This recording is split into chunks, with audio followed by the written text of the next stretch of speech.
YouTube, Periscope, and iTunes. If you're on YouTube, hit like and subscribe. If you're on iTunes, please leave us a rating and review. Also, visit us on the sportscast.net for all of the up to date sports news. If you have an iPhone, download our new app. This episode is brought to you by Zach White, Realtor, LAH Homewood in Birmingham, Alabama. Many of you know Zach as someone who's actively been helping kids learn sports and life lessons through Soccer Shots, Wish to Enrich, and Iron Kids Ministries. Well, now Zach has a new way to serve others through LAH Real Estate. If you or someone you know is looking for a home or needing to sell, call Zach at 205 381 7050. I'm your host, over the hill powerlifter and 2003 Bama grad, Justin Riley. With me, as always, is the man who is an Alabama legend, all SEC linebacker, two-time author, and when Ric Flair said to be the man, woo, you got to beat the man, he is that man, Marvin Constant. Hey, Justin. It's a pleasure as always. Happy to be here. Blessed to be here. Ready to have some fun tonight. Hey, with that intro, man, could you tell I'm from Mississippi? Well, a little bit because when you reference Ric Flair, that let me know that you grew up watching WWF. And back in Mississippi, I'm sure that's all y'all had was an old mattress, and y'all just was probably practicing WWF moves all day. Because with no TV and no internet, what else is there to do? Well, actually, that was going to be my fallback if Alabama didn't work out. But, man, we had a great show last week. We previewed our revenge game against LSU, had some great guests. One of them is back for the second week in a row, and we got another great guest. I'm pretty excited about who we have on. Go ahead and introduce them, man. Ladies and gentlemen, the guest we have coming back, the one and only Mr. Stephen M. Smith from Touchdown Alabama Magazine, who is now notoriously famous for the funny Steve Brown doing an impersonation of him with the glasses and all. Oh, man. So he's all over the web, all over the net now, with the Steve Brown impersonation. But again, Steve, hey, man, it's a pleasure to have you as always. Thank you for joining us. And next, we got a running back who put up a stellar performance in 2001 to make a memorable Iron Bowl for all of you Alabama fans. So we didn't have to worry about hearing their mouths for another year. The one and only Mr. Santonio Beard, ladies and gentlemen. How you doing? How's everybody doing? Welcome, good, fellas. brother. Glad to have you Man, let's go. Let's do it. Man, Santonio, I think it was before that game or after that game, some reporter was asking you about all the hype that Cadillac and Ronnie were getting before that game. I think you made a statement like, he might be the Cadillac, but I'm the Bentley. Man, that stuck with me forever. I pinned it on my wall. Man, I appreciate what you did to them boys in the plains. Yes, Hey, sir. that was just, I wanted to have some fun with it. Me and Ahmad and our backs, we wasn't getting any, pub during the week. It was just mostly on their side. They thought they was going to win. So, I just made some comments, and there it was. We won the game. Yes, sir. Now, Beard, that remind me, man, of 2015 when Leonard Fournette kept getting all the love for LSU, and Derrick Henry said, all right, then. All right, I got you. And Derrick Henry went off. As exactly right. I mean, it's kind of the same way. So during that week, all you heard was about Ronnie Brown, Cadillac, and I was like, wait a minute. We're good too. And not only are we good, we're going to go down there and prove that we're better. And me and Ahmad had the better game, and we won. Oh, most definitely. Matter of fact, there's a Daniel Moore that got made because of it too. So, yeah, that's what's up. Yeah, it hangs in my guest room. Huh? The one that hangs in my guest room? Yes, sir. All right. Hey, that's my man from the Fine Bomb show, huh? It is. He's become a regular. Oh, man, yeah, that is me. Apparently, that is me. Oh, did you forget who you were, Stephen? I didn't forget who I was. I'm just saying. Hey, Justin, Steve over there looking around like somebody in there. I know. It's like he spent a couple of weeks with us. Steve. He spent a couple of weeks with us, and he came down a little bit. Hey, Justin, he over there pointing at himself like, who, me? Yeah, you. Yeah, you, yes. Speaking of pointing, I got somebody got let in this room, And this man's probably one of the most hard-hitting gentlemen I've ever seen in my life, and he did it since day one at Alabama. And I'm gonna let him in. I'm gonna let Marvin introduce this Hey, man. y'all know I like guests. Santonio, every week he's got a surprise guest he tells no one about. And we got another one this week. I think you know him pretty well. Okay. Let my guy in. He's in. Saleem, Rasheed, what it do, bro? Oh yeah. Oh, Saleem! What's happening, man? What's happening, man? What's good, Man, you Saleem? looking good, good? Santonio. Mr. What's up, Santonio, baby? what's happening, man? You already know it. I'm like you can strap up right now, man. Hey, I'm He's ready. ready. Y'all both ready. Y'all both ready. Hey, Hey, we can at least give him one series, man. That's what yeah, I tell people. exactly. hey, all I gotta Serious. say, What's don't gonna hit happen me.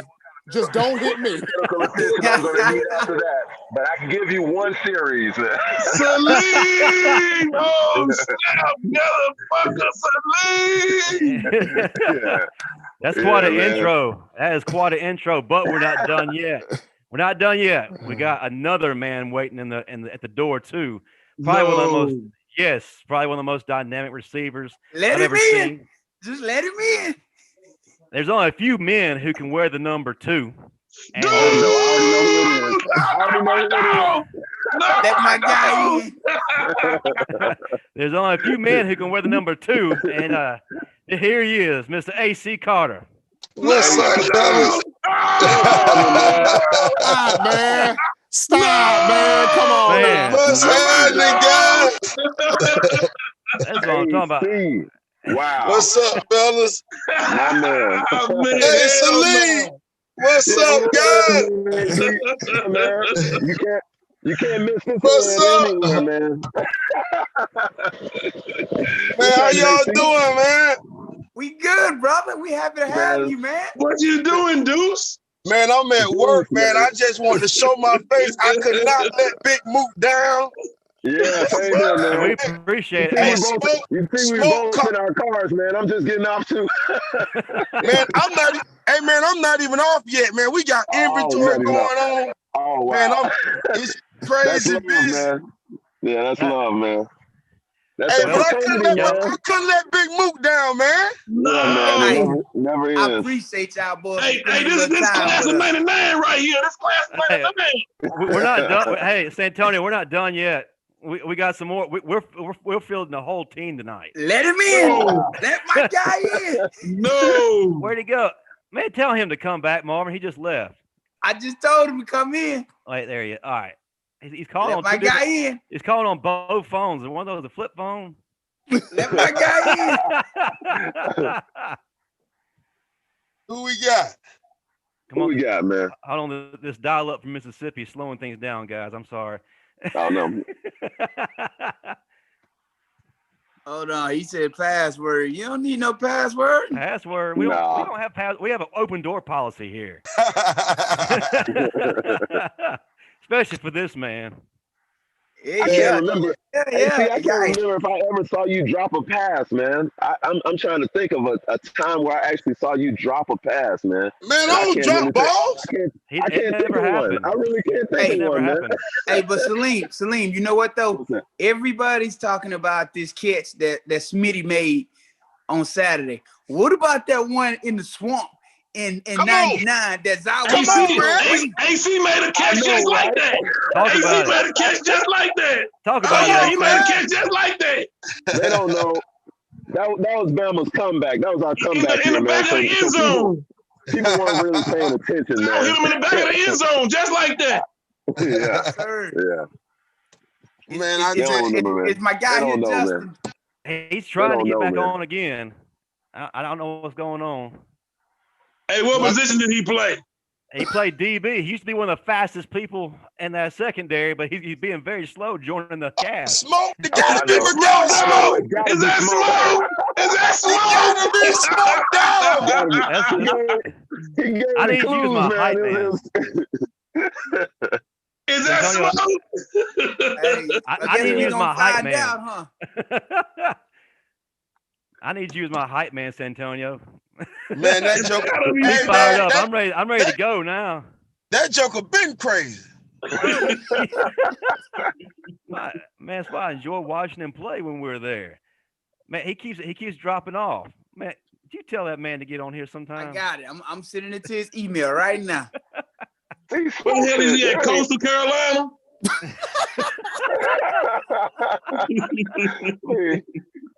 Not Coach be Coastal. up to date with the technology, man. He's a coach. He's coaching and stuff, and come on now, coach. Bro said Coastal Carolina. Coastal Carolina. Hey, man, I'd like to be in Coastal Carolina right now. No kidding. Man, I They know, ball. balling undefeated. Right? Yes, sir. I am so glad. Hey, that got up and to get a good job. Yeah. Big time job. Would they just beat BYU? Another Yeah. undefeated? Yeah. He might get the Vandy job. Yeah. He don't Man, want that. Vandy's a death sentence, man. Vandy's Nah, a death man. sentence. That's like bro. Take getting your butt. the Bengals. Take your butt to That's like Texas, getting the bro. Bengals job. Take your butt to Texas, bro. In all seriousness, how many coaches have actually been at Vandy and had a winning season besides the guy at Penn State? No. Wow. None. Zero. That's what I thought. No, don't Just go to Vandy. James Franklin. That's it. I'm kind of surprised South Carolina didn't go after old boy at Coastal. No, Beamer, that's a good spot, man. That's good for so? Beamer. Oh, yeah. He's recruited that area. He know the area really well. He's gonna do phenomenal there. I mean, he got relationships built there. That was a great hire by that AD. That's what's up. Yeah. Well, Yeah, it I won't don't know let what me smoke- send this thing to him. I tell you what, Hey, while Moot, man. Hey, and I hate the rest, y'all. I love y'all, but I love to see y'all face. Well, I'm let's get thankful to to it then. Well, let's get to it. Justin, what you got for my man AC? Because I know you got some questions because you've been asking me to get him on. So I know it's something you want to talk to him about. Man, Talk dude. to- First of all, he told me for a week that he couldn't get a hold of you, and he Right. couldn't get you on. And I know, and that means that Marvin talked that he's got it sealed. Man, you know what? He reached out to me last night, so I want to apologize to everyone. My man reached out to me last night, but I was just extremely busy. Like I say, man, No, I understand, brother. be in the middle of inventory week at my job, man. I've just took over the new management position, so I got my head above trying to swim right now. Hey, but Man. you're treading water. That's what's up. Yeah. But before you go, I want to hear about that game, the Swamp, man, where you shine, man. When we needed you, you popped up, you did your thing. I want to know from your experience what that was all about. Man, that was one of the greatest experiences, especially being highly recruited by Coach Spurrier and his staff. I went on my visit, and it was so crazy. When I went on my official visit to Florida, it was myself, Anquan Bolden, and Andre Johnson. All three of us was there at the same time. Wow. Hey, Justin. Yeah. Let my guy in, Justin. He says He's on. in. Keep going, AC. He's there. He's here. And so, and during that process, Coach Spurrier, he told all three of us they was only signing one receiver that year. Wow. And he was pressuring me to make that decision. I wasn't ready to make a commitment. So pretty much, they took Taylor Jacobs. Andre went to Miami. Q went to Florida State. I went to Bama. And so to go back down there 2 hours away from home and all my family and friends are there, man, it was an awesome experience. And then not only that, the night before, when I got the call from Dabo that Shamar Buchanan wasn't going to play due to his suspension, due to some off-the-field issues. So Coach Sweeney, I remember, I never forget, about 10 o'clock that night, coming to the room and like AC, kind of cramming, not really, was just talking to me about the next day. And I looked him dead in his eyes. I said, Coach, I'm ready. And, man, to have the opportunity, of course, you don't know where the ball is going to go. And, I had an opportunity to shine. I had Zal made some great throws. Offensive line played phenomenal. Sean ran the ball well. They were playing a lot of man coverage. And anybody in the country know they can't cover me. So I had a chance to get out there and get the rocks off. You know what I'm saying? So in the one-on-one coverage, man, so it was a great experience to go down there as a true freshman. And again, in front of my peers, family, and friends, and the Coach Spurrier and that staff to just go down there and tear their behinds up. Yes, and sir. just, Come on. make some great catches. What do you mean you didn't know where the ball was going to go? We all knew where the ball was going to go. Hey, man, I played with some dudes now. You know, they talk about these guys I now. understand. I played with some dudes. You know, this offensive style that they're doing now, you know, we didn't throw the ball as much as they're doing now. But, man, I tell you, J-Mac and Freddie Miller, man, I played behind some guys. So for me to get a ball, it was tough. I was excited. So I made sure I caught every one of them. Let me ask you this, AC. What would you look like playing in Steve Sarkisian's offense today? Man, I tell you what, man. 5,000 yards in one season? You know, man, it would be awesome. You know, it would. You know, Coach Stubbs kind of had some of those concepts, but, you know, not as much the formations and what they're doing. Now, the game is just sped up so much, you know, and so it's just a lot of differences. But if I had the opportunity to play that offense, man, I would have took full advantage, just like those guys are doing now, man. I'm proud of my young guys. Yes, sir. Hey, you got Smoke is on here, AC. I heard he covered you pretty well. Smoke dog. Hey, listen to me now. Hey, you know, there's a real reason why I jumped on here, man. There's only one guy I need to talk to. And he know who. What's happening, cousin? What's up, baby? He knows who I'm talking to. What's happening? The holy Saleem. Saleem! I already knew it, man. Smoke. What's happening, Smoke? Bro, What's happening, man? Bro, I man. You so much. Yeah, man. Likewise, bro. All of y'all, man. Man, it's so good. It's so good to see all you guys, man. Hey, the best football player in our entire class, Saleem Rasheed. Done. No doubt. Athletically, I mean, that guy was. Listen, man. Now, hey, that was a monster class we had, bro. I mean, that class, my goodness, man. I mean, you know, no disrespect to Mook and them, but our class, that class of '99, man. I don't know if we saw another one like it, man. Well, I'm telling you, later, man. maybe when they were, hey, hold on now. Y'all were decent. But, oh my y'all goodness. was decent. Decent. Oh, man. Y'all was decent. Y'all was decent. Like 6 stars by the end of the year in our class, man. We had Kenny King, we had AC, we had Smoke, we had Jared Johnson, and then we had one, and then me. We had 5 starters by the end of the year, man. Dante Dante Ellington 6. I knew that was 6. There was one. Do I need to remind y'all who I came in with? And that was back when it was unheard of that starters were playing that freshmen were playing at Bama. Freddie Miller, Terry Jones Jr., Kendall Moorhead. Yeah, come on. Kendall Moorhead. Cornelius Griffin. Y'all had a serious class, man. No doubt. But no one came in just running things like 99, man, like the class of 99. You gotta admit it, Mook. Come on now, man. Bow down. Hey, Mook. Hey, Smoke, Rasheed, Santonio. Justin. What's up? I appreciate you guys having me. I love you guys so much. Roll Tide. And man, I'm gonna stay in contact. Yeah, come back anytime. I love you guys, man. I never saw you drop a ball, man. Never saw you drop a ball. Man, we don't do that. Never. I don't know about no drops. Ever. I never saw it. Practice a game. I'm trying to think real hard. I know it had to happen. You know, you're human, but I never saw it. I didn't see it. I was there a while. Hey, Santonio, I love you, boy. You know what it is? Right, now, Justin, what do you go? I know you got questions for this cast of characters we got today. You know, I know you wouldn't expect all these people to join us. Well, I know you got questions. Listen, I expect anything from you, man. All bets are off. But I do have to, Saleem, what was it like taking the spotlight away from Marvin?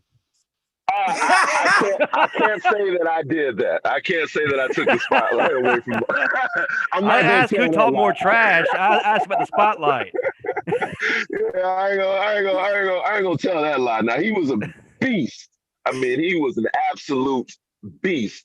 Talk about probably one of the most phenomenal middle linebackers that would have been in the NFL, had he not gotten injured. Marvin, he could do it all. I saw him, covering backs out of the backfield and one-on-ones, grabbing and tussling and everything. And I saw him lay that hat. So I can't say I took the I could take any spotlight away from my man. I gotta be real. Thank you, brother, because I couldn't let the freshman come in and outshine me with all his skills. Now, we'll leave that debate to those people who were watching if I outshined you or not. Now, I'm saying that I didn't. I don't feel like I personally took the spotlight, but hey, the argument can be made that number 11 is what people wanted to see on D. You know, that argument could be made. It could be made, not by me, but that argument could be made. You know what I'm saying? I'll do it. Please do it. Let's go, Gerald. I like it. I know you're a guy who likes to debate, so the floor is yours, my man. Look at it.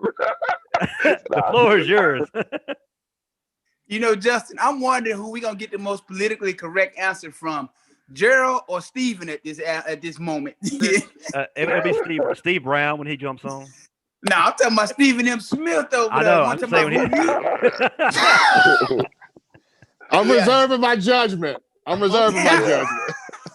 right. Linebacker that's come through in the last few years that I would say is comparable to Saleem, skill set wise.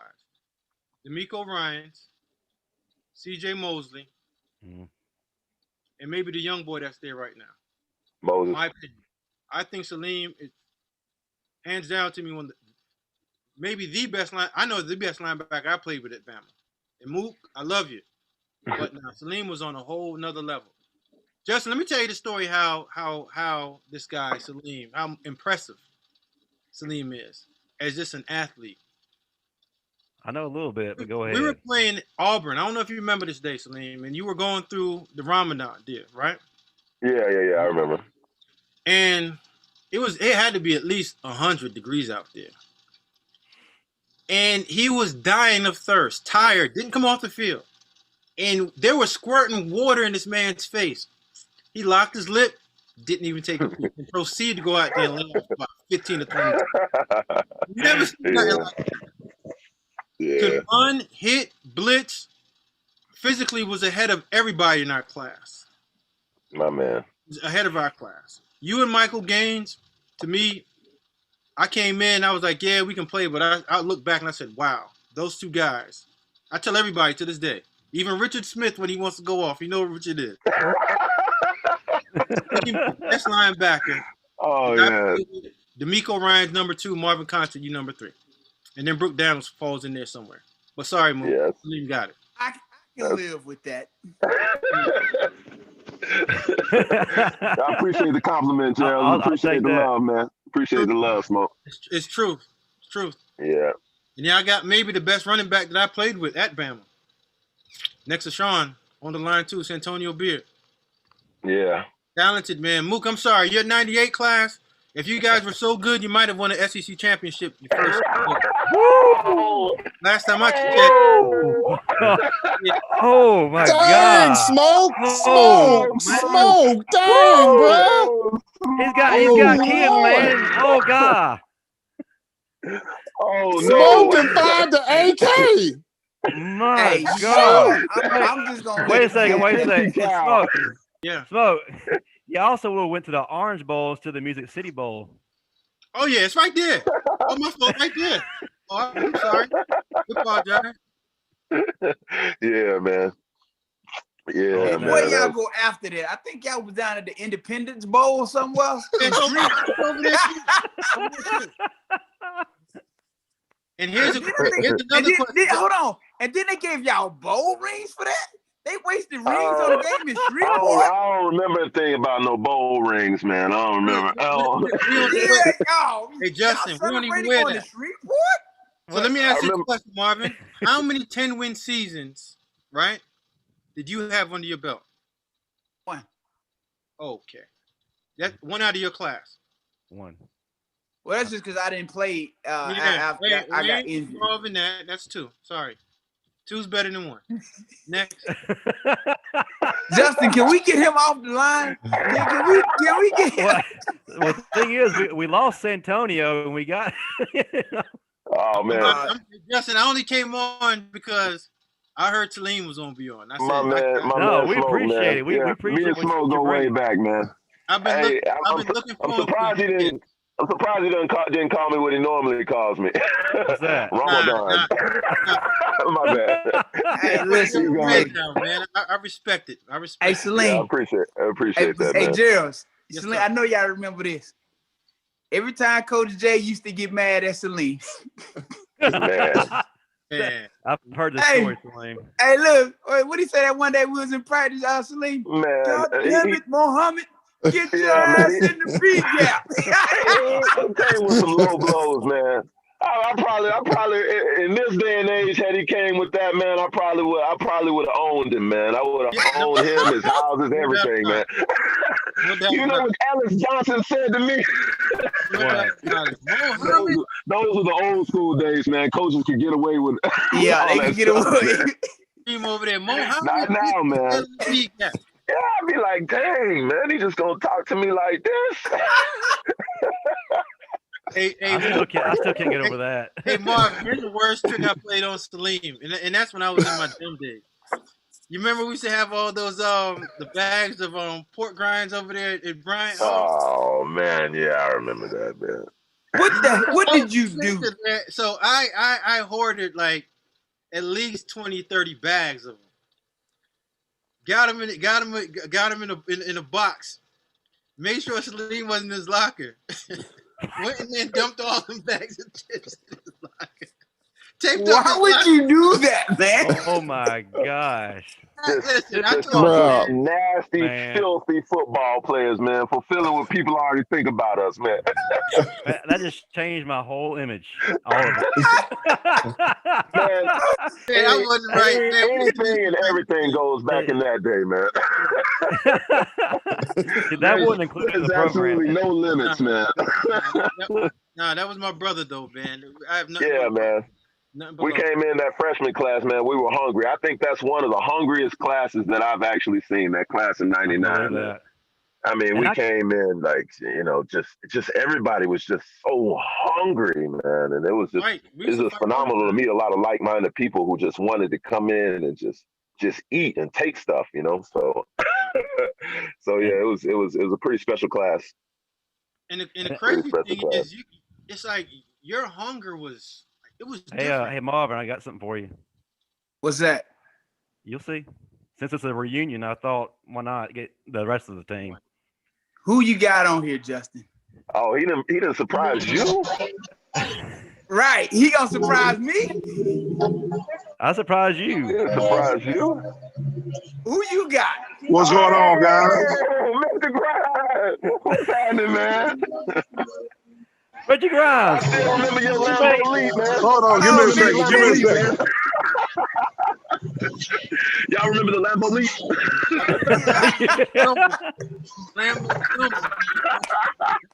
The Lambo hop. My man.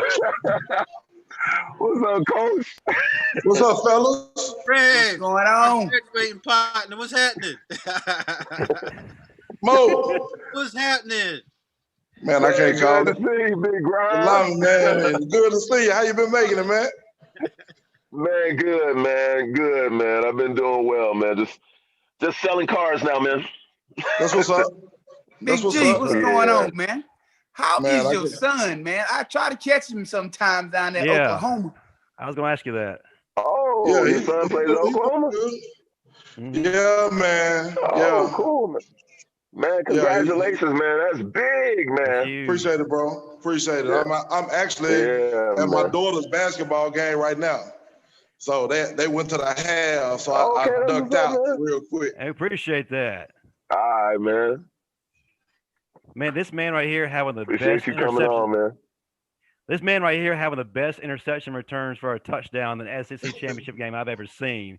Man, ain't nobody who can move like that. That was the only thing that was better was the celebration. Yes, it was. Hey man, we partied, man. I don't care what nobody say. We partied. Look, my man, Big Grind, the trip man. part about it. I told Coach T. I told him on Thursday it was gonna happen. I said I'm gonna get a penalty. So wow. when I got a chance, I wasn't gonna stop until they threw the flag. Hey, that's how you know you gangster. I ain't gonna stop till the flag come out. Yeah, I already told him. Hey, man. And he didn't believe you. Like, all right, you're right. So what did happen? Well, you like, anytime a 200, what were you, 280 back then, Big Grimes? Yeah, about 285, yeah. Man, anytime a 280-pound D lineman scores a touchdown on the interception, let him do whatever he wants, man. Thank you. We're going to He wants to get naked in the end zone, let him do it, man.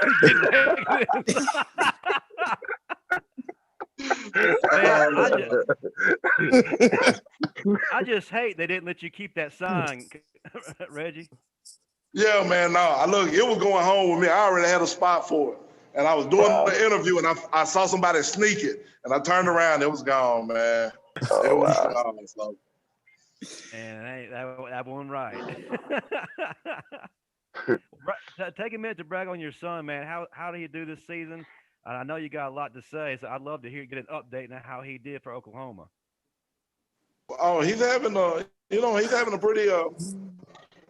pretty good freshman year. And like I'm not like these other guys on the line, man. I didn't play as a true freshman, especially not at the defensive line spot. So the fact that he's getting any burn at all, man, is impressive to me. And man, he had a sack.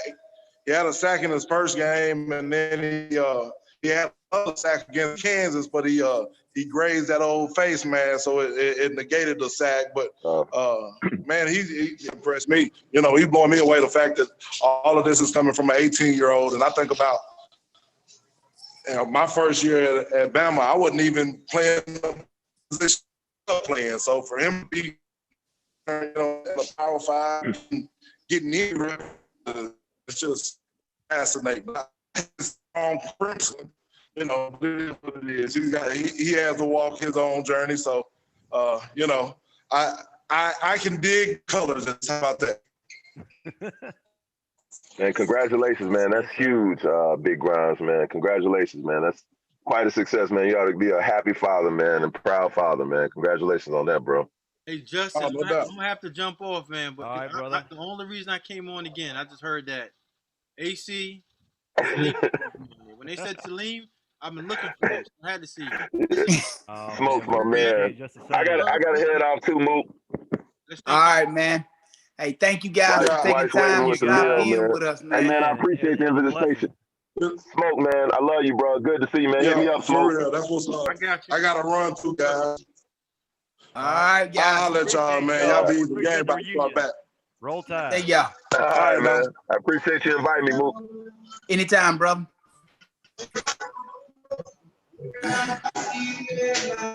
Well, what happened to Santonio, man?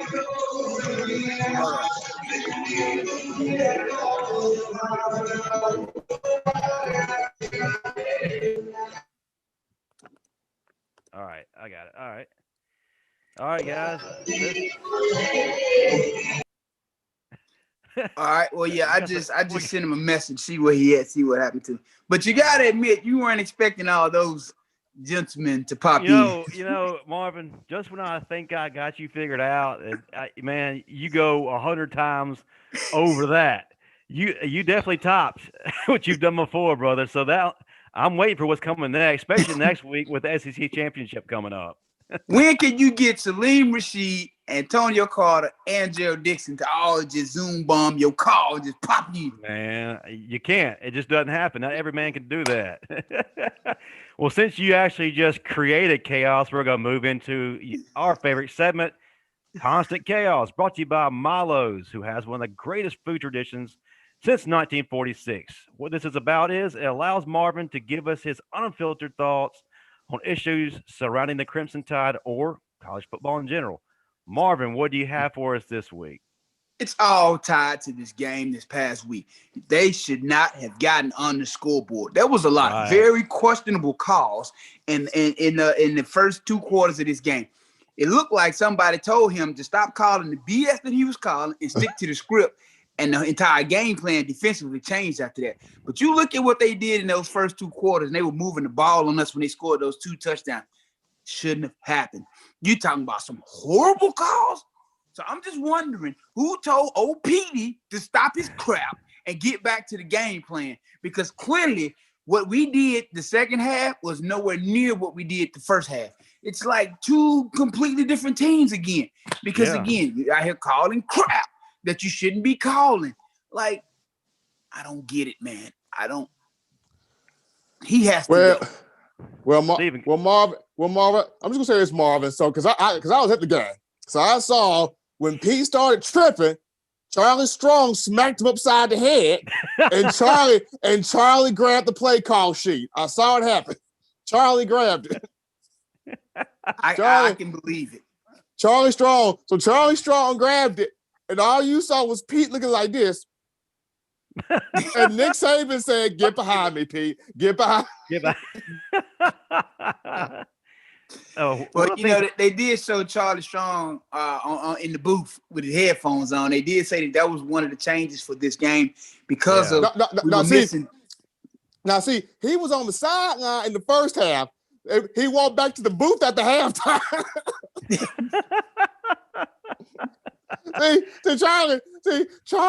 Charlie and Pete couldn't be on the same field together. Pete knows what's going on. Pete days are numbered. Pete better enjoy these next few weeks because I'm sure there's a high school team somewhere who needs a head coach or coordinator that he can go interview for. There's a high school team that need a water boy. He can take that job. That's about all he can do. I was going to at least give him high school head coaching credit. Look. Pour that water with pride, Pete. Pour that water with pride. Yeah, it was amazing, like the difference in the energy and the defense from the Auburn game to this game. The offense, they're like, okay, we're here to get this revenge we've been talking about for the past year. The defense is like, man, I guess we're going to play something. I don't know. I'm telling you, it flipped just for the defense because I saw this. By the way, the people at LSU had me sitting in the worst area of the stadium. I was in the worst spot in the press box. And I'll talk about that in a minute. But I saw the game. I saw the game flip the moment when Christian Harris got in the backfield and stopped the running back for no gain on 4th and 1. Now, people talk about Christian Harris and stopping it was big, but who saw Will Anderson knock the 300-pound left tackle out the way? Like, Will Anderson gave up about 75 pounds to this brother, like 5 extra biscuits and a chicken meal, and just knocked him out the way for Christian Harris to get that stop. But for my chaotic moment of the week, here it is right here. So I'm driving down to Baton Rouge. I get there in good time. But they giving me the runaround for over 30 minutes. I'm trying to find my parking spot. And all of these folks on traffic patrol going, we don't know where your lane is. We don't know what number you got. We not sure. This is my first year doing this. I'm like, how long have you been on the force? About 9 years. And this your first year on what? So I'm sitting here. So my frustration is growing because I'm the type, I like to be in the venue like an hour to 2 hours before everything starts. I'm like 30 you out minutes. There stretching? You out there running laps? You warming up? For real, Marvin, for real though. It's 30 minutes. It's 30 minutes for the kickoff. And so the last traffic patrol guy I went to, he had me in a residential area, in a neighborhood. So as my frustration is setting in, it's like God tells me there's a black man up ahead. Go ask him. The brother sat there and told me, bro, just park by the volleyball field. I'm like, nobody else can tell me to park by the volleyball field. So I parked right there. I recollect my track speed from high school, the little bit I had left, and I gumped it all the way to Tiger Stadium. I got there 15 minutes before kickoff. Did you have to ice them knees, man? Man, forget ice them knees. I had to sit down and hold my knees and breathe. I didn't have time. Steve Brown. You don't got them Steve Brown hamstrings, do you? Man, no, thank God. However, Marvin, I was pleasantly disappointed. I was expecting some gumbo. Them jokers threw me a chicken wrap. A chicken wrap. With some stale chips. You are with Touchdown Alabama magazine. What did you think you were gonna get in Baton Rouge? Did you really think you were gonna get the presidential treatment? At least a hot dog, man. They threw me a chicken wrap and some stale A's. I would rather have a chicken wrap than a hot dog. Yeah, me too. But that hot dog had chili on it, though. Oh my God! What part of Mississippi are you from? I'm not from Mississippi. I'm not from Mississippi at all. At all. Oh, that was a shot at Justin because you know everybody's Mississippi backwards. You know. Justin is the homie though. You gotta love Justin though. Hey, that's it. Hey man, he's the good part of Mississippi. You know, every what it was is I went to Alabama to get the gospel and bring it back to this wasteland that is Mississippi and try to save some folks. Now, has it worked, Justin? Has the gospel worked though? You know, some people just won't receive it, man. You know, my job is to plant a seed. That's all I have to do. True. So what seed are you planting for this Alabama-Arkansas game? What seed are you planting for this Alabama-Arkansas game? That's what I want to know. Me? Yeah, you. Man, I want Devonta to get another 200-yard game. I fully expect it. I think Arkansas is going to come in here with a fight. They've been doing it all year. They're a blue-collar team, and, man, even when they're down to their third-string guys, man, they're competing. You know, Sam Pittman has done an absolutely amazing job as a coach. You know, he had a couple of things, or a lot of things, not go his way, but you can definitely say week after week these men are competing for him. So you got to give them that. Well, I got a question for the both of you. Does Nick pull the starters out second half in preparation for the SEC championship game against Florida the following week? Because usually there's a 2-week break in between that. There's no break this time. It's just straight to it. So does Nick pull the starters second half? I think he should. I honestly think he should, and here's why here. You got to see, honestly, what this future is at quarterback between Bryce Young and Paul Tyson. You got to see this because, I mean, I know a lot of folks are saying, well, Mac Jones should come back. If I'm Mac Jones and everybody telling me I'm a first-round pick, where the check at? I'm cashing out now. So with that being said, you got to see, okay, what do we have here between Bryce and Paul? And not to mention, you still got the kid Jalen Milroe from Texas who's coming in for 2021. So you got to see what is this future. Appreciate what Mac did, absolutely. But you got to see what is this future at quarterback. So I say if I'm Nick Saban, that second half, especially if my first string in that first half laid down below, I got to see what my future look like. Well, I'm only asking because the spread is 31 points. I'm debating should I even take this spread because he pulled the starters off. We might not cover. Well, I absolutely think to piggyback off of Steven, I think we need to put these guys away early and then bring in Bryce Young. I want to see him get some work. I also not only want to see him get some work, these young receivers need some work. I'm not just talking about running routes. I'm not just talking about, blocking. I want to see them get some targets, man. They need to start getting those meaningful reps because these are the guys who are going to come in. Heaven forbid COVID hits and we have to let some of these guys play. Man, they got to have those reps to get that experience, to get that confidence. So I fully expect these guys to come in the third quarter and us opening up the offense with those guys and then getting a huge dose of Jace McClellan and my dog. Yes, sir. I really like what I'm seeing from him. Now, on top of that, though, on top of all this, though, as y'all know, I'm a big man in a slender man's body. All right. So I got a lot of love here for these offensive linemen. And that's another group that I want to see Pierce Quick get some burn in this game. Because let me tell you this right now. I think Pierce Quick, the young man from Hewitt-Trussville High School, he's going to start at left guard next year. So I want to see Pierce Quick get some burn. I want to see Dorian Dalcourt get some burn because I believe Dalcourt is going to fill in for Dickerson at center. There's a couple of offensive linemen, but I kind of want to see in this upcoming game because they represent the pass protection for next year also. All right, but here's my next question that is going to prove to be one of the most pivotal parts of the matchup with Florida. When you're looking at Tidy and Kyle Pitts and Florida's receivers, Florida probably has the second best receiving core in the SEC. So does our defense continue to try to improve before we play Florida? I think our defense needs to be on the field second half.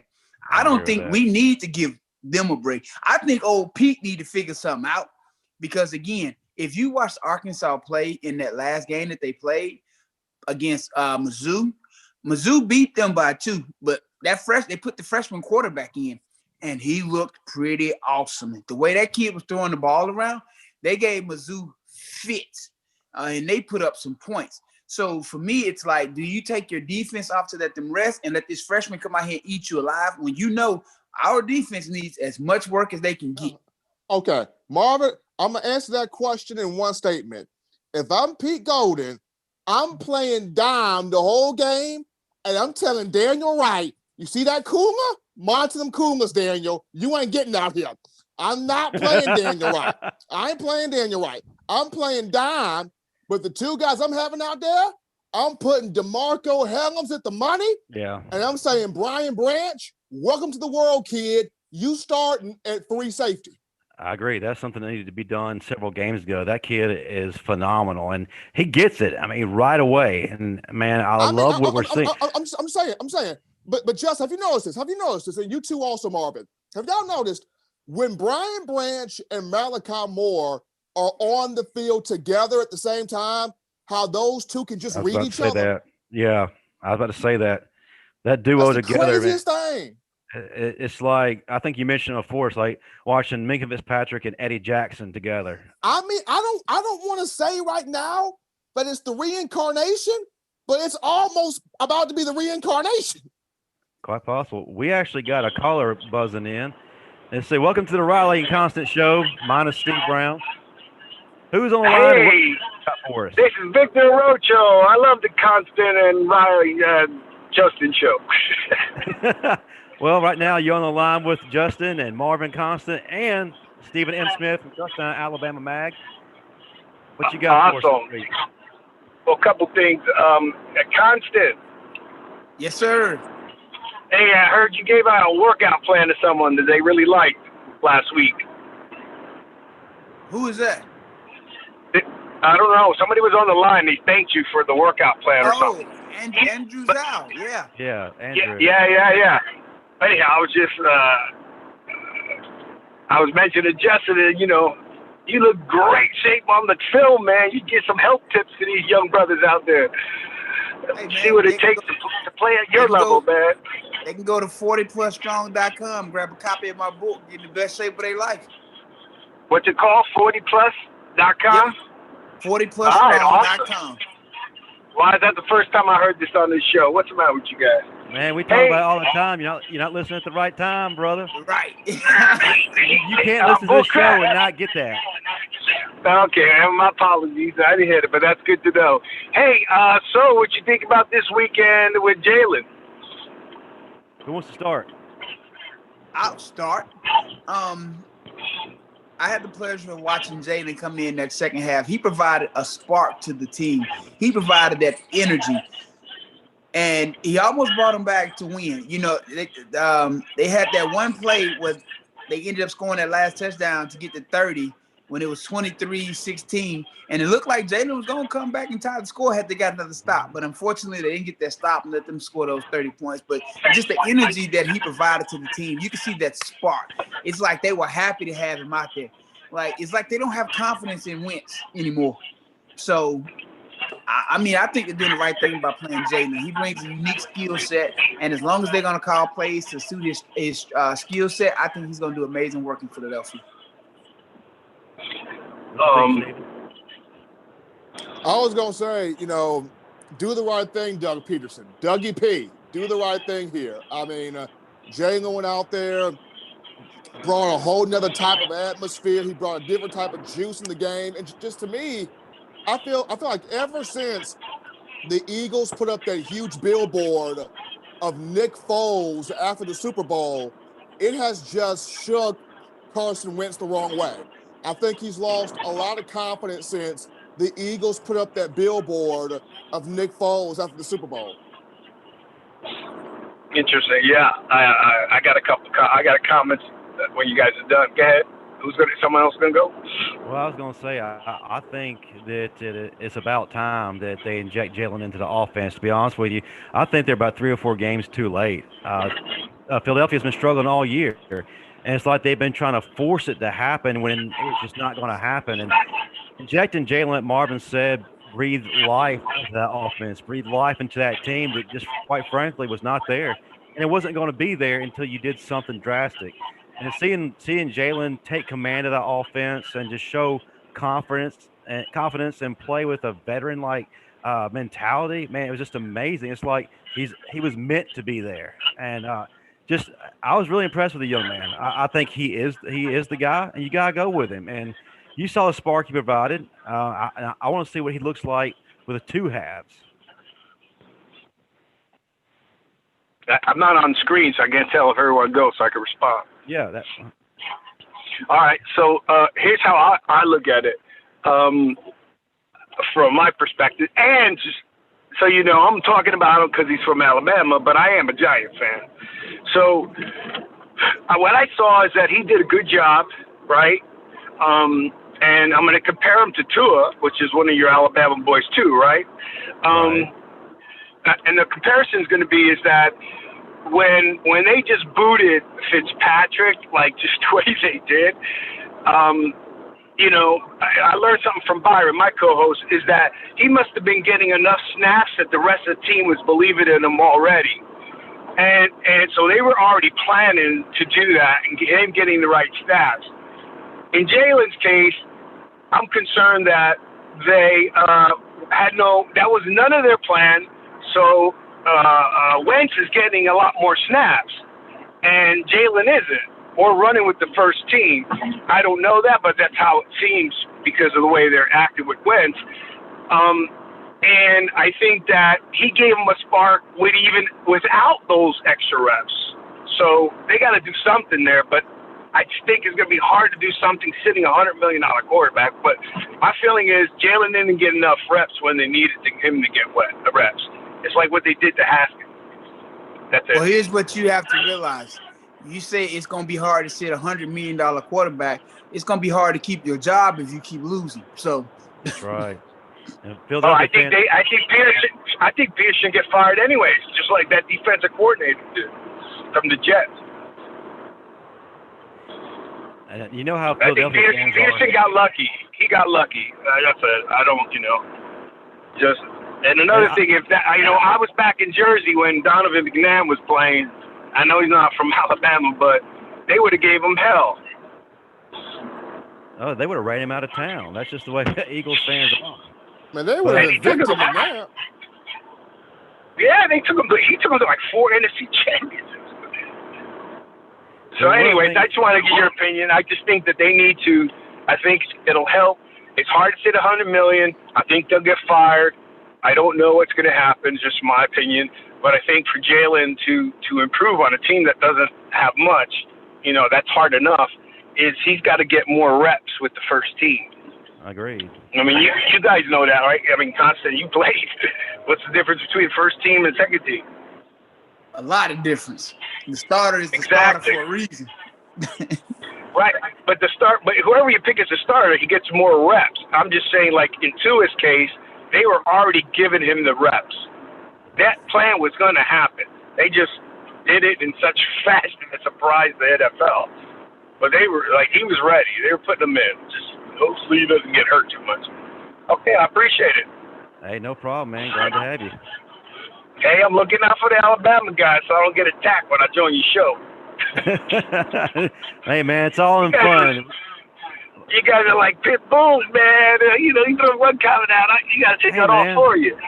But we're not boring. Nah, you guys are awesome. I like your show. I like your show. I think you guys do a great job, and it's interesting. It makes me learn. I'm more an NFL guy, but it makes me learn more about how many Alabama players are in the NFL. So a lot. Gives me things. Exactly. So it gives me things to call in and ask you guys about, right? It's not good, Absolutely. bad, ugly, but I'm going to give you my perspective. So well, appreciate it, Victor. Great job, guys. Thank you, sir. All right, man. Good hearing from Victor. I got a message from Steve. He will not be joining us, Marv. I don't know if he's reached out to you yet, but he's actually in the hospital with his mom. She's having complications from COVID, so things are kind of difficult right now for them. And he just asked that we keep them in our prayers. Well, I have to shoot him a message, man. I told you, man. I want to say shout out to my family, man. I lost one of my cousins to it late last night, St. Quarter Hall, AG. Her husband, Sam, man, hey, we praying for you, man. I know that's a tough one, man. And it's hard for me because we same age, you know, so graduated together. So it's nothing easy right now, man. So I'm gonna have to hit Steve up because trust me, I wholeheartedly understand how he feels, and you know. So this is the second go round for my family in the last 2 weeks. So yeah, I get it. Well, that's why I was a little distracted when you asked me about the Arkansas game.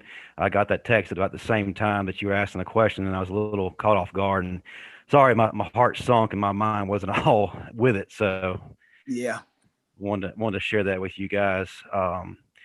Real quick, like I mentioned earlier, Devonta Smith, just another amazing weekend. He's still not getting the praise, or I guess the chatter he should be getting for the Heisman. What's it going to take for his name to be on the lips of these analysts, voters, radio stations, papers? Because man, he needs to be on up there. He won't be up there, Justin. No matter how well he plays, he won't be up there. When's the last time you seen a wide receiver up for the Heisman? When's the last time you seen a wide receiver win the Heisman? The Heisman Trophy has really become more that's Desmond Howard. Yeah, that was Desmond Howard. Right, that's what I'm saying. It's been a long time. The Heisman has become more of a quarterback's award with the occasional running back winning it. But it's mostly all quarterbacks now. Like I say, you'll see a Mark Ingram or a Derrick Henry or some of those guys sneak in and steal the trophy every once in a while. But you look at the last Heisman Trophy winners for the last 20 years, your Baker Mayfields, your Tim Tebow, it's all quarterbacks. Robert Griffin III. Griffin III. Right. It's all quarterbacks. You hadn't seen a wide receiver win this award in a very long time. Matter of fact, I think the last wide receiver who was even up for the award was our Amari Cooper. And you're absolutely right. It's become the best quarterback in the nation in the award. And it's absurd because you got guys like Devonta, man, who are doing absolutely everything to the point of insanity for his team. You know, one of the arguments that's been made a lot recently is if you took this Heisman Trophy contender away from their team, what kind of effect would it have to their team? I think if you take Devonta Smith out of this offense right now, especially after Jalen Waddle is out, I think that the offense goes down a tremendous amount. And not to say that Najee can't do anything, but man, Devonta is the heart and soul, or one of the hearts and souls of that offense. You take him out of the equation, man, it's a completely different Alabama team. From 2nd and 26, he has been putting in work. So, you know, it's almost like, well, what's the whole purpose of the Davey O'Brien Award if you're going to give the Heisman Trophy to a quarterback every year anyway? It's like, you know, so basically you're saying you're just glorifying the quarterback position. Truly, it should go to the best player in college football. And a lot of times it's a popularity contest because who gets all the hype? It's the quarterbacks. Right. Devonta Smith is clearly the best player in college football right now. Nobody can guard him. He set a new SEC touchdown record. Anything you throw, as my uncle would say, he could catch a BB in the rain. Mm-hmm. Best player in college football, hands down. I'm going to say this right now. If you want just proof of why Devonta Smith should win the Heisman, he is literally paying child support for 4 defensive secondaries in the SEC. He's paying child support for LSU, for Georgia, for Ole Miss, and Mississippi State. He has owned all them kids since his freshman year. Smitty's paying child support for all 4 of them programs. I'll follow them programs. Like, did you not see how he abused his son, Derek Stingley, for the second straight year? I mean, just against LSU, in the last 2 years, Smitty, 15 catches, 444 yards, and 5 touchdowns. Ridiculous. The 20-yard touchdown catch, that looked like Marvin Harrison mixed with Lynn Swan, mixed with Randy Moss. Hey, Steven, when you started that last sentence, when you said Marvin, I thought you was about to shout me out. And I was going to say, man, I ain't had hands like that on my best day. Well, my question, did Derek Stingley bring Devontae a Father's Day gift? I don't know if he did or not, but Devonta Smith, since his freshman year, has been paying child support for 4 defenses in the SEC. And here's the crazy thing of all this. The 2017 class for Alabama right now will go down right now as Saban's most highly coveted collection of offensive weapons. Right. You look at having Tua in that class, Mac in that class, Najee, Brian Robinson, Smitty, Judy, Ruggs, Alex Netherwood, Jedrick Wills. All those guys came in that one offensive class in 2017. And remind you, Jerry Judy was the one most talked about. No one was talking for real about Smitty. Jerry Judy was the one most talked about. And I remember I'm at Bryant-Denny Stadium in 2017. I'm wearing black pants in fall camp in the heat. I don't know what possessed me to wear black pants. And I'm talking to Cam Sims, one of my best friends. Shouts out to the homie Cam Sims. He got the game ball for the Washington football team. Proud of that brother. But I'm talking to Cam Sims. I'm like, Cam, bruh, if Calvin Ridley falls down or he ain't open on the play, who do you trust to catch this ball? All the receivers walk by Cam. He says nothing. This dude takes my hand, literally goes to the other side and says, Stephen Tay is a freaking monster. Him, that dude right there. I'm like, Cam, come on now. He is soaking wet, 165 pounds. That can't be the guy. He said, Steve, I'll put this on everything, bro. Tay, bro, right there, bad dude. Tay is that dude for real. And ever since that day, 4 years ago, with me in hot black pants, Cam Sims never steered me wrong. Hey, since 2nd and 26, man, I'm telling you, he's been on my radar. Forget that. Since the day I saw him at open practice and them hot black pants, he been on my radar. I mean, even before 2nd and 26, I go back to that Mississippi State game in Starkville when we were struggling to get a win out of there. We were fighting. It was literally a dog fight.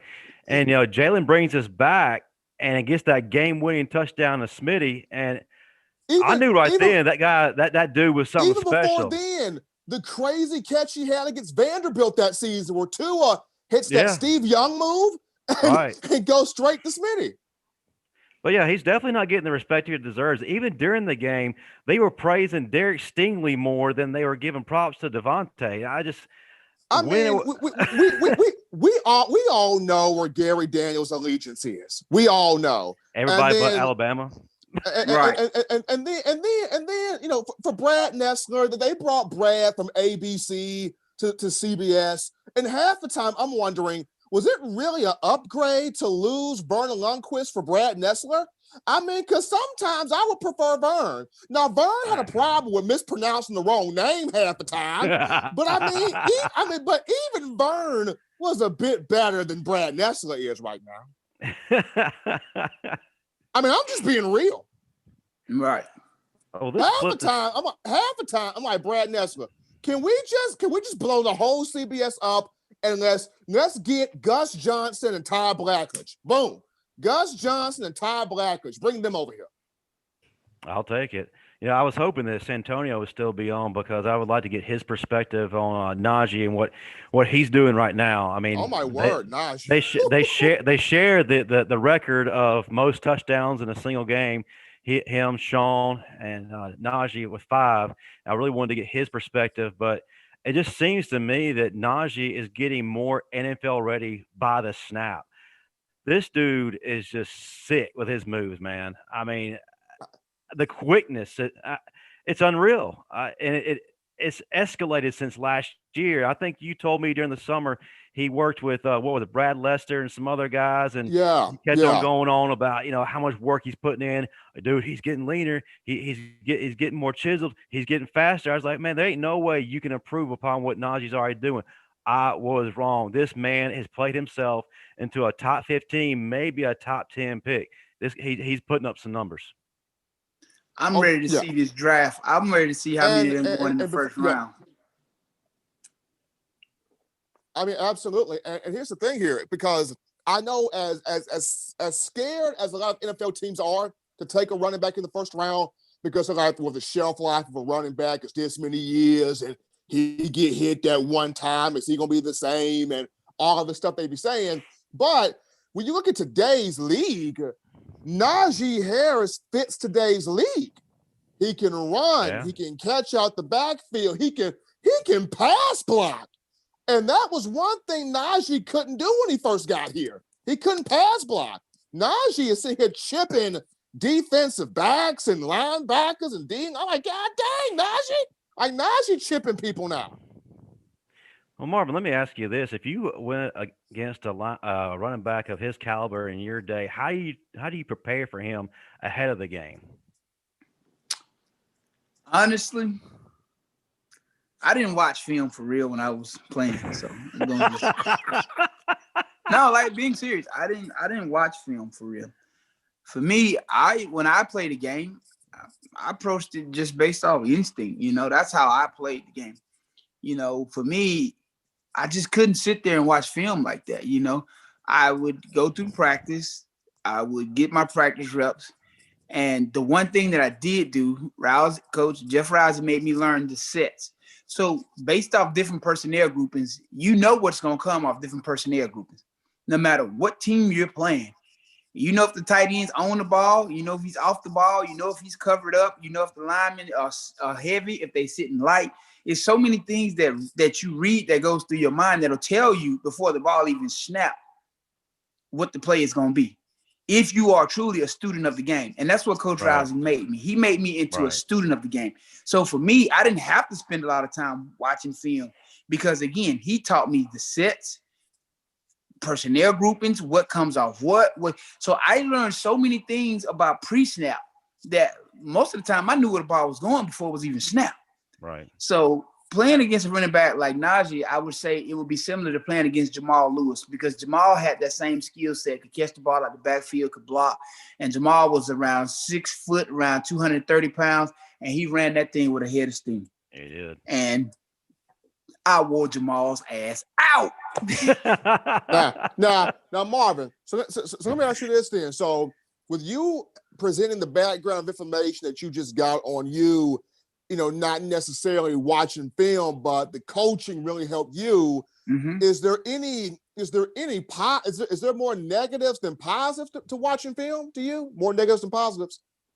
Well, it's going to depend on the player, because again, some guys, they can watch film and they'll see all this stuff on film. And when they see it in real life, they're like, okay, they did this, so I know this is coming.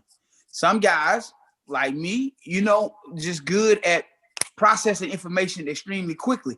Literally, I would get all my pre-snap reads, and I already knew where the ball was going before the ball was even snapped, just based upon how the lineman was set, where the tight end is lined up, if he on the ball, if he off the ball, or the lineman splits tight. If they tight, we know they passing the ball. If they wider, we know they finna try to run the ball in this gap. And they heavy, it's literally. So I would just have all my pre-snap information processed under a second. Like, okay, they finna try to run the ball here. And then, okay, tight end tight. You can tell wide receiver finna try to crack me because they finna try to run some type of sweep based on stack of line. Literally. So it just depends on the player. Some people are better with film. Some people are better with pre-snap reads. I know we're an Alabama show, but I want to ask about LSU. What do you guys think about TJ Finley's performance? Trash. Here's all I gotta say about LSU. Trash. Eric Gilbert gone. Well, that was my next question. All of a sudden he's homesick, and the discussion about him getting in the transfer portal. all over the message boards, Twitterverse, what have you. What's going Dude, on at LSU? They imploding. This is exactly what's going on. They are imploding because they know Ed Orgeron is not the right coach. I mean, on top of that, Hold on, Steve. Hold on, though. You are true, correct, but why did we let a freshman quarterback score 2 touchdowns on us? That should be the better question. Okay, I agree. I agree. So touch on that. So the answer for the first touchdown, that's once again on my other son, Daniel Wright, that I got to chastise again. Because on that play, on that first touchdown, Alabama was in a corner cat blitz. That was the first call. Josh Jobe was going to rush off the corner, but LSU switched the play. So as they switched the play, Nick Saban is yelling at Daniel Wright to change the call because he is on the same side as Josh Jobe. Daniel Wright does not get Jobe's attention to change the call. So Jobe is still thinking, I'm still blitzing the quarterback. So when the ball snapped, Jobe goes on the blitz. No one takes Kayshon Boutte. Boutte makes the catch and takes off. That right there is on Wright for not communicating. Then on the second touchdown, Malachi Moore, my boy, true freshman, he missed his run fit by a second. If he hits that fit a second sooner, he makes the play on Emory. Malachi does not fit his gap soon enough. Emory bounces it outside and goes 54 yards. I'm going to blame Pete Golden. You need to call Penny on that. You need to call Penny. We're not going to harass Penny. No. Now, the one thing I can respect, though, about Malachi, as being as young as he is, he came to the sideline, and by the time Nick about to go off, he said, Coach, I know me. It won't happen. I got you. That was me. Like, that's the one thing I respect about that young cat, because he know, hey, I got this, because that was on me. Nick couldn't even yell at him. And truth be told, man, how often has he made a mistake like that this season? Hardly ever. I mean, the kid is playing way above his class. I mean, absolutely. So once again, I refer us back to Marvin's statement. We look at Pete Golden. Yep, we look at Pete Golden. Because it goes back to where your defensive coordinator put what position does he put you in? Does he put you in a position to make the plays, or in a position to end up on Sports Center getting handed your ass to you? That was so frustrating. Watching LSU put 254 yards on us in the first half when they play lesser teams the entire season and they couldn't move the ball. And I've been hearing all right leading up to about how Alabama is much improved. They're just going to dominate them. They're going to choke them into submission. What's his name? Brian McFadden said that on one of the pregame shows. And then we get there from the jump. They're moving the ball down our throat. The defensive getting pushed back. I'm wanting the whole time, because you brought the defensive line there, Justin. The whole time, in my mind, as they had me sitting on the stool, mind you, they didn't have me in a chair in Baton Rouge. I'm on a stool. So as I'm sitting on this uncomfortable stool, I'm watching the defensive line. I'm thinking, where in the world is DJ Dale? Like, what's happening to him? Like right now? Like, what is going on with Dale? Can we just switch Dale out for Barmore the rest of the year, or switch Dale out for Tim Smith or somebody? Like, I know my boy Dale is from Birmingham, but for some reason I am not seeing the meanness that I thought I was going to see when he was signed. I agree completely. I have not seen all this promise that we've been given about how phenomenal he is, and he was going to take over from day one. I'm not seeing it from him this year at all. For real. Tim Smith, in a little bit he's played, has shown me a whole lot more. Because at this point, Justin and Marvin, I'm about to call one of my homeboys in Birmingham.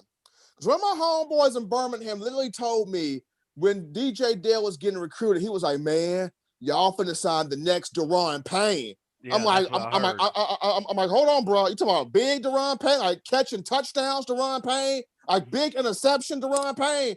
Like, is he that good? He was like, bro, like this boy, the next Daron Payne. I'm looking at DJ Dale. I want to call my homeboy and say, so you told me this lie that he was going to be the next Deron Payne. Where's the Deron Payne coming out at? Right. I agree with that.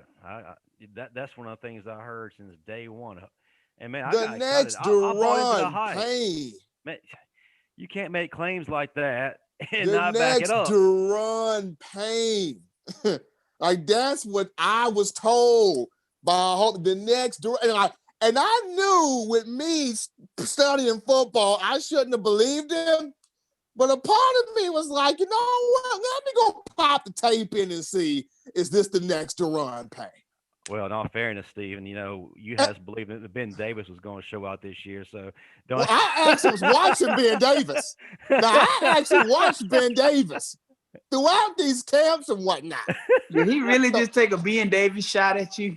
I did. Well, I had to make up because Steve Brown's not here. I actually watched Ben Davis, so I can vouch for that. So Ben's problem is right here. That's Ben's problem, the old noggin. Because the physical tools for Ben have always been there. It's just, could he put it mentally on that field? That's been Ben's problem. I got you, man. Man, let's talk about Jaleel Billingsley, man. Every week. Oh, that's my other boy right there. That's man. Marvin, could you run step with him? Yep. well, Marvin can run step for step with anybody, though. Hold on. I agree. You got to understand something now. When I played, do you understand who I had to cover in the slot at times? Cedric Wilson. I do. Yes. Cedric Wilson. Oh, yeah. Dante Stallworth. Right. Oh, snap, yeah. Yeah. So if I could cover them, Bo Carroll, John Capel, both of them went to the Olympics in 2000. Yeah, Olympics they did. runners. That's right. They did. You do realize I covered all these fellas man to man, right? So of course.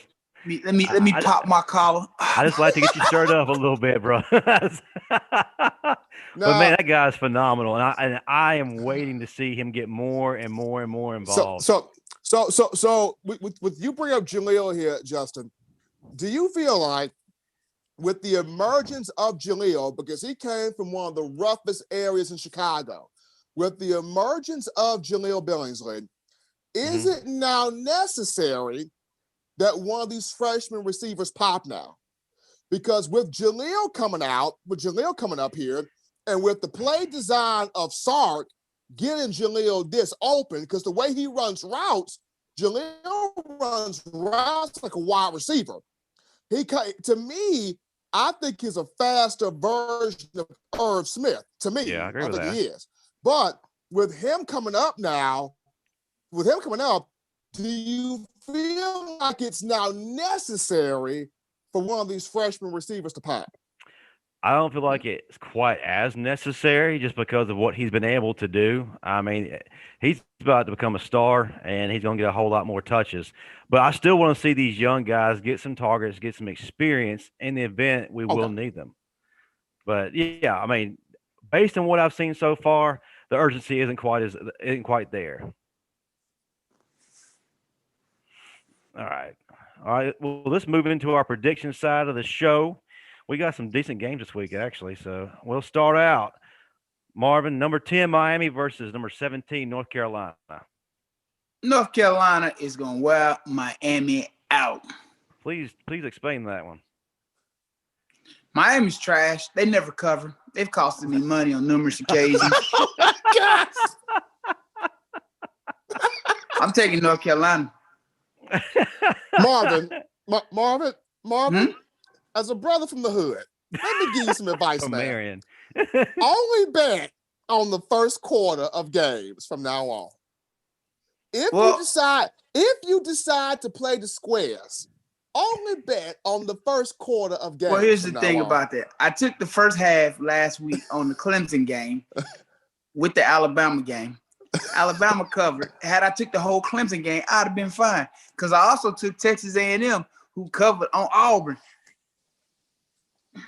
But you know who screwed me on my other ticket? Who's that? Missouri. They let that freshman from Arkansas wear them out. Man. Yes, they did. I was Oh so my mad. God, they did. So I needed Missouri to win by 3. They won by 2. I was praying he missed that field goal. I wanted them to lose so bad. I'd rather you just lose altogether than to win by 2. Marvin was praying for him the Miami, Florida State wide right. Yeah, he was. Hey, if I can't win my money, you don't deserve to win the game. Now, Marvin, in one of your other shows, you're talking about how you didn't want to spend too much money on the weekend, and I was like, but he's losing at betting, so I made that comment to your host, and I don't think he appreciated me saying that, so I removed it. Well, here's the thing about it though. With COVID, I can't get out like I used to because normally I go out with my friends, watch games, and most definitely. and we get a table somewhere, get some bottles or something, and we run up a pretty nice check on weekly basis. So since I no longer have the luxury of going out with my friends and having these adventures, all that money that I would be spending on those adventures, I just started betting it. I understand. I ain't mad at you. After you lose so much, you feel like you got to get some of it back, so it makes you bet more. So now I'm just trapped in this loop where I'm still trying to get so much of my money back. It's like I can't win but lose. Hey. Don't be like those people who have disconnect notices on their bills and they go rent a car to go to the casino on the weekend. Now here's the thing about it: all of my bills are on auto pay. I got Nobody's ever gonna have to come looking for me. The money, okay. So I just know we're good over here. I got So let me go ahead and place my prediction for Miami. Give me your prediction for that game, please. Give me the Tar Heels. Give me the Tar Heels of that game. I like the Eric King, but give me the Tar Heels. See, you picked the same team I picked. Well, I like North Carolina. I watched North Carolina all season, though. I've been watching them. Their quarterback, Howell. Yeah, Howell. Yeah, he's that boy can sling that boy's legit. That boy's legit. They put up so is their running back last Saturday too. And so is their running back, man, dude. He can carry the rock. They got 2 running backs. That's legit. That's right. Yeah, that's one. Yeah, they got 2. All right, here's an interesting one: Washington versus Oregon. Oregon has actually dropped a game against Cal last week, so it would have been an interesting game. But Marvin, who you got? I gotta go with Washington, man, because Oregon cost me money a couple weeks ago, so I'm going to Washington. I gotta get with you before these podcasts, man, to find out which of these teams on our predictions is going to upset you, so I won't mention it. I like Oregon, but I also like Coach Jimmy over there at Washington. Coach Jimmy taking over there in the place of Chris Peterson. Give me the Huskies, man. I like the Huskies. I like that too.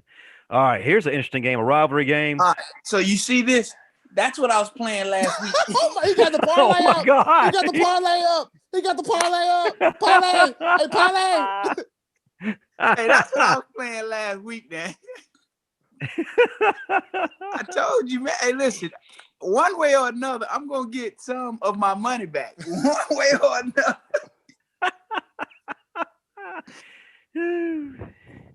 All right, rivalry game: Indiana versus Purdue.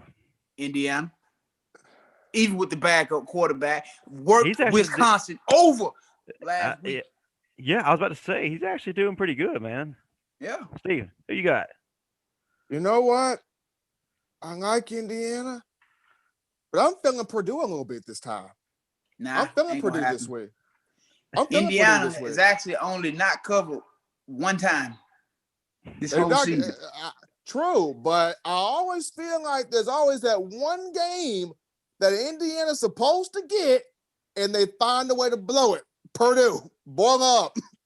Ooh. Well, the only game they lost is to Ohio State by a touchdown, and they were down 21 points at the half to Ohio State. They were down 21 points to Ohio State at halftime. They were, but you're supposed to lose to Ohio State though. You're not. But supposed they came to back though. They almost beat. They lost by a touchdown. They did. Don't count Indiana out. I still like Purdue. You want some side action, man? I can get some of your money too. Now he's gonna bring you into it, Steve. Nah, I ain't making no parlays for Marvin. hey, I'm trying to be like that rap. I'm trying to save that money. Yeah. Yes, sir. All right. Number 20, USC, who all of a sudden is looking decent against the rival UCLA. USC. Trojans, please. Clay Helton, don't mess this up. Trojans. If anybody can mess it up, it's Clay Helton. I mean, Kadon Slovis is finally playing some good ball. Please don't mess this up. Oh, no doubt. Here's a game that does look a little bit interesting based on how Missouri is playing. We got Georgia and Missouri this weekend. Oh, I'm taking Georgia because Missouri just cost me money with that little weak 2-point win last week against Arkansas. And the way Arkansas moved the ball on them, they had no answers for Arkansas last week. Arkansas should have beat them. I agree with that. Eli Drinkwitz is a trickster, but JT Daniels, man, I think Georgia's starting the quarterback. Yeah, he's fire, man. If he would have played in that Florida game, who wins? Nobody. Ooh. It's Georgia versus Florida. Bums versus bums. Marvin, you are filled with aggression today. Yeah, he's a little salty. I mean, bums versus bums. Like cigarette versus black and mild. Exactly. Pretty much. He did just. All right, our game, Alabama versus Arkansas. What are you looking for? Alabama, of course, should win. Should be an easy victory. What do you want to see out of this game? You asking me or Stephen? You first. I know it's going to probably be a defensive answer. You already know. I want to see our defense actually step up and shut down a decent passing game, which Arkansas showed that they had against Missouri. I think it's going to be a challenge. So our secondary is definitely going to have to come to play because, again, if they start focusing on Florida, as coaches often say, don't get caught looking ahead to your next opponent. You got to take this one serious. We all know Arkansas's record isn't the best. But if you look at how they played against Missouri, they played offensively amazing, defensively trash. So we know they're not going to stop our offense, but we know at the same time we got to stop their offense. So, and I don't want to see a shootout on the last game of the regular season. I want to see this team take that next step in the progression that it takes to win a championship, which we all know defense wins championships, offense sells tickets. We got that down to a science. That defense has to get ready this week to face Florida and that group of receivers that they have. We all know Florida's not going to beat us, but at the same time, we know anything can happen, and Florida will probably be the toughest game we'll play all season because that offense is firing on all cylinders, and Kyle Pitts is a monster at tight end. He is a monster, and he has a couple of nice receivers to go with him, so it makes it difficult to double team him when you got some decent receivers. So I'm just interested in seeing how this defense is going to make the necessary steps in that progression to a championship to where they can actually solidly cover with no issues. And keep in mind, Arkansas actually has a very good wide receiver that no one's really talking about. He's got over 1,000 yards receiving this year, and he's made a lot of people look foolish. So he's someone for our secondary to have some work out of. Stephen, what do you feel about this game? What do you want to see? Well, you look at this matchup, and Coach Saban talked about today. This is a very important game because there's only been one team in the Nick Saban era to go undefeated, and that was the 2009 team. And Saban's trying to get this team to go, undefeated, win a conference title, win a national championship, and hopefully pop a Heisman out of here. So defensively, what I want to see is the defensive line control that line of scrimmage. Can we get some pressure consistently with four guys? That's what I want to see. Can we get some consistent pressure with four guys? Can our interior defensive line, the DJ Dales, the Christian Barmores, can we get some push here consistently with the interior guys? Now I'm appreciating with Will Anderson and Christopher Allen have done. That's their edge rushing linebackers. Those two have been fantastic. But can we get some heat with the interior front guys? And along with the interior front guys, can we not have the mental errors this week on that side of the football? Can we have the best communication possible? I don't care if everybody have to have a megaphone on the field. Get in the C gap. You taking that guy over there. Yep. I don't care if we have to have a megaphone on the field. Can we just get the most crisp communication that every single call is where it needs to be so we can execute this game plan? That's defensively. Offensively, all I want to see, the guys go out there, execute the game plan, put points on the board. Nobody get hurt, Jesus. Get the starters out of there, and let's get these young guys in. I'd like to see Devonta get, was it 2 more touchdowns, and he will break Amari Cooper's single season record. Yeah, he'll need 2 touchdowns. Like to see that. Do you feel like the energy is really going to be there in this game? I know coming off of 2 big victories against Auburn and then against LSU, do you feel like that our guys are going to have to be motivated to go out there, or do you feel like they already know they better handle the business and they go out there and they do it?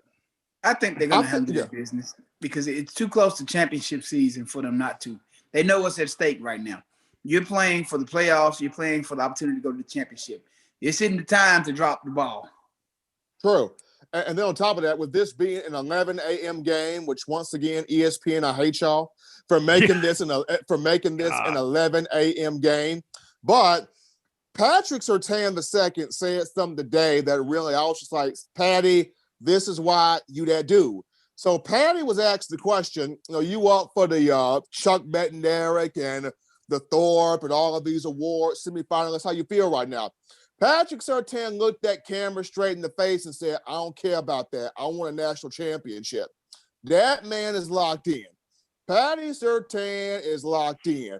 Christian Harris is locked in. Those guys are locked in. Now, if we can just get, Pete Golding to be as locked in as those guys on the field, if we can get Pete to be locked in and then have Charles Kelly next to him and Charlie Strong on the opposite side, making sure he's locked in, then we set to go. Now, I have the utmost respect for Pete. Believe you me, I do. I have the utmost respect for Pete. But there's just some moments where I'm on that field and I'm like, dear Jesus, can we just shoot me, Lord, with an AK-47? Put the beam on my head, God. Just take me out.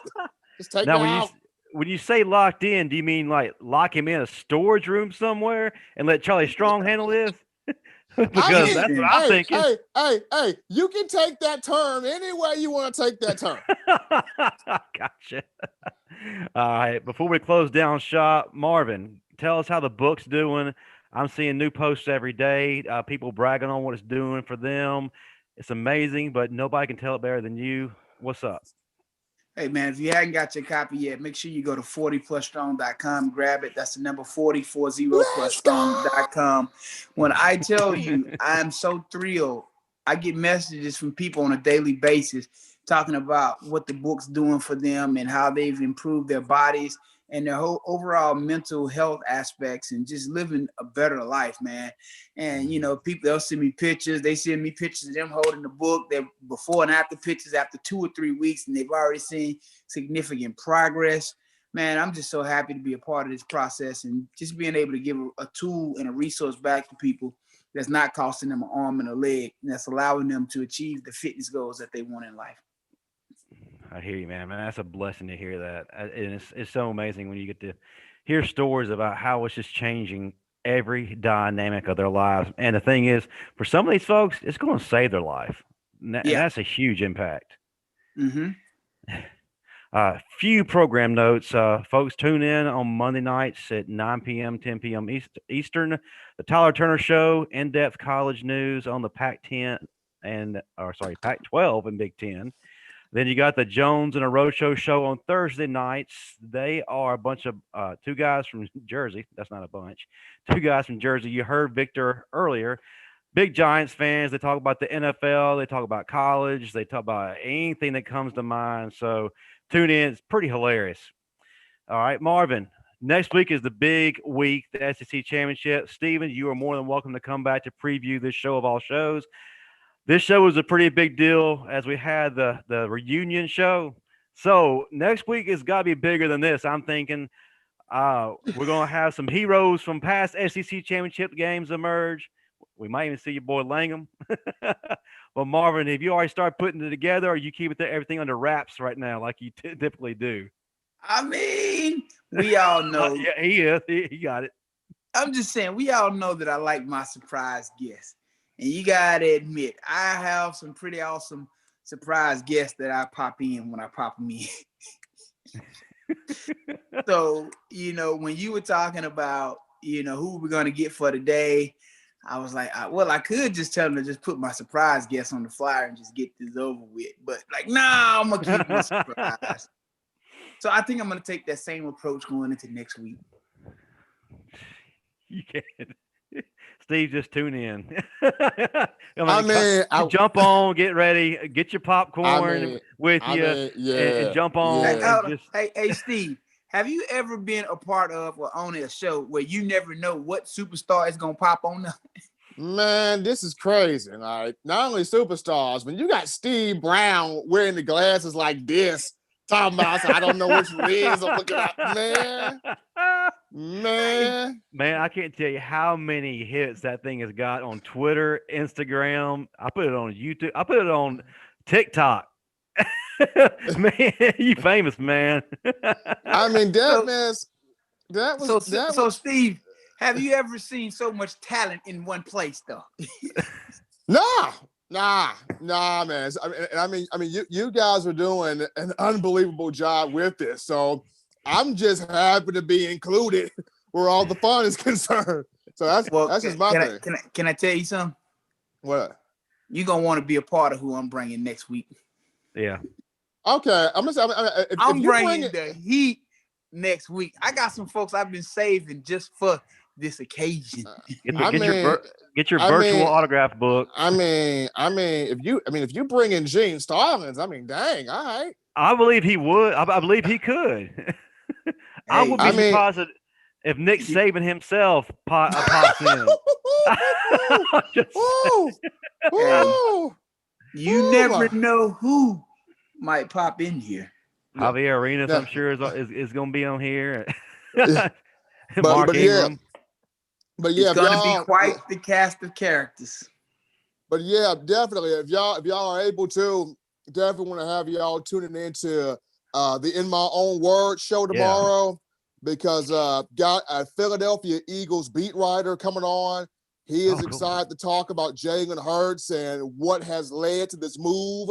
I'm definitely going to ask him a question about what sort of the pulse with Doug Peterson and Carson Wentz right now with this move to Jalen Hurts. So I'm excited to get my guy from the Philadelphia Inquirer. He's coming on to talk the Eagles. So that's going to be fun right there. Steve, just piggyback off of that, tell folks how they can get in touch with you, what time your shows are. If they're not already watching, they need to be. So, but yeah, kind of fill us in all the good stuff so our audience can continue to follow you.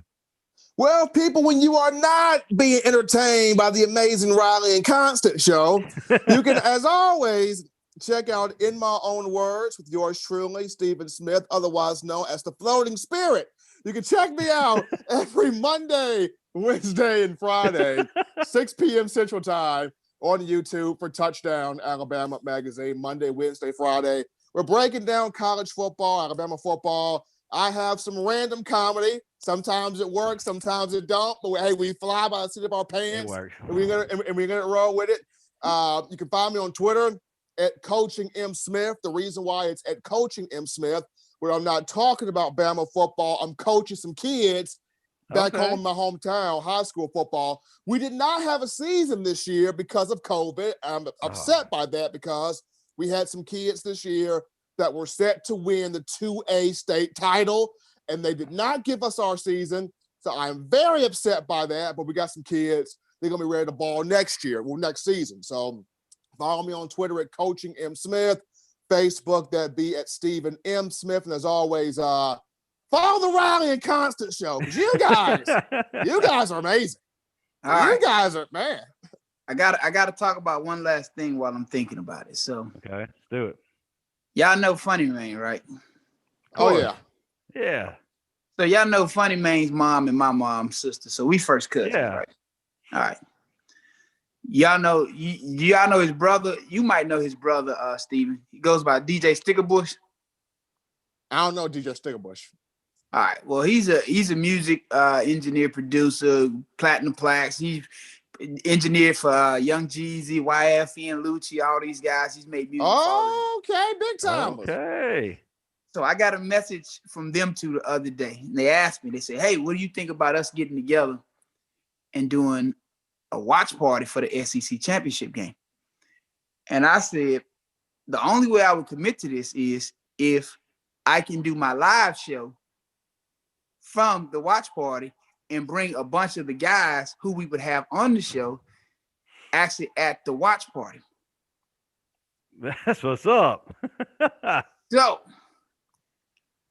don't be surprised if y'all get a call if Steven and Justin in Atlanta for this SEC championship game. And I say, hey, let's do a live show with Steve Brown, because you know Steve lives here, with Funny Man, with our own DJ, Stickerbush DJing, and with a cast of Alabama players in the building like you could never imagine. Because whenever I do my events, usually we have a tailgate. Usually there's hundreds of players who come show up. So there's no telling who will be in the building for this show. I'm saying that, Marvin, from my man Travis Scott. Pick up the phone, baby. Ooh, I know you're home, baby. I can't say better than that. I'm gonna call them. I'm gonna call them two tomorrow and see where we stand on this. If we can actually go ahead and put this together, because they wanted to do it, because they called me and were like, "Hey, we want to do this," and I'm like, "All right," but I told them, "No, I do it, but I want to shoot my show from there. You know, if we gonna do it, let's do a real Alabama situation. Let's not play with it. Yes, sir. So let's do it. I think could you imagine having Steve Brown and Funny Man at the table together? I don't know if Atlanta's ready for that. I really don't know. I mean, I'm just saying, I'm ready for all the impersonations they have at this point. Well, my only thing would be, how would we even film that? Would everybody just have to have their own phones just running at once? I mean, like. No, we can make it happen. I think that we can get it all together. I talked to Santonio about that. Yeah, it's very doable. We're going to make it happen. I think it'll be a pretty damn awesome pregame show. I'm just saying. This may and again, we won't have to go looking for players because they'll already be there. I'm just saying, like, we do this, College Game Day might be out of business. I'm just saying. Like, College Game Day might be on that show. Yeah, I'll tell you like this. Like we might have Kirk Herbstreit in the middle of the club. Like, that's right. We might have Lee Corso over there in Magic City. Yeah. All the guys know, man, whenever Alabama plays here, I usually have huge tailgates. I'm talking like 200-300 people. It's usually something ridiculous. Like, you can go on my Instagram and you'll see some of the pictures and videos over the years when they've played here. I mean, it's a ridiculous part. Only thing is we got COVID to deal with this year, so just figuring out how to make it work and still keeping everybody safe.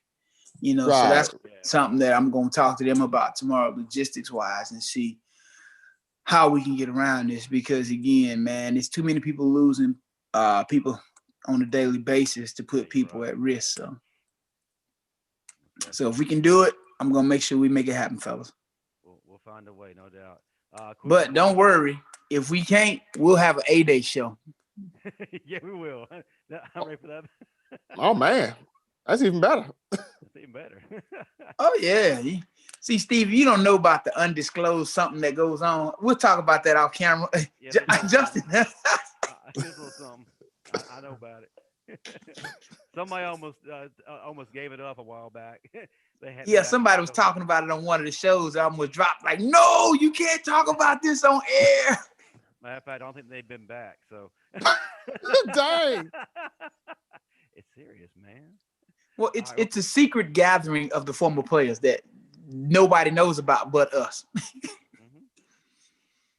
And yeah, and it's a good one. And when I say you might see guys who played in the 80s, the 90s, the 2000s, it's all decades included. So when I say you're gonna see any and everybody, you're gonna see any and everybody. Well, guys, I appreciate y'all being here. Great show. Real quick, give us some closing words, and then we'll be out. All right. Hey, again, follow me on Instagram, Constant45, Twitter, Constant451. You haven't picked up the book yet, grab your copy. 40, number 4040plusstrong.com. Best purchase you ever make in life. Change your life, make you better, everything. What you got, Stevie? Some closing words. If you don't do anything else, laugh, and laugh more. Get you a laugh every single day. All right, guys. As always, thank you. Great show, great time. Thank you for being here, and roll tide. Roll